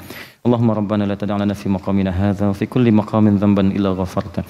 Duhai Allah, jika ada di antara kami saat ini datang membawa lumuran dosa, maka mohon ya Rabb, jangan biarkan dia meninggalkan tempat ini kecuali Engkau telah ampuni segala dosa-dosanya.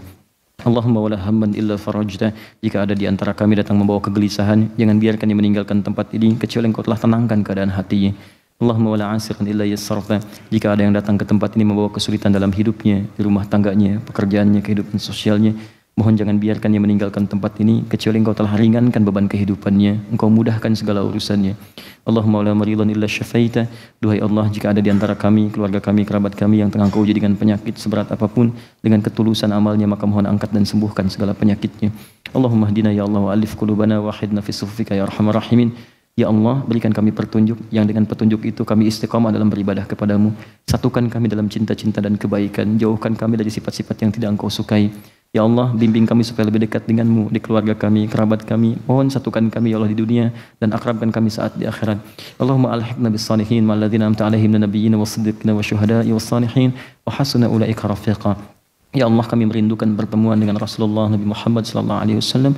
Maka mohon ya Allah, bila pun tak berjumpa di dunia, satukan kami di akhirat bersama Rasulullah sallallahu alaihi wasallam dengan para syuhada, orang-orang saleh, orang-orang yang Engkau pandang baik dalam kehidupan dunia dan akhirat.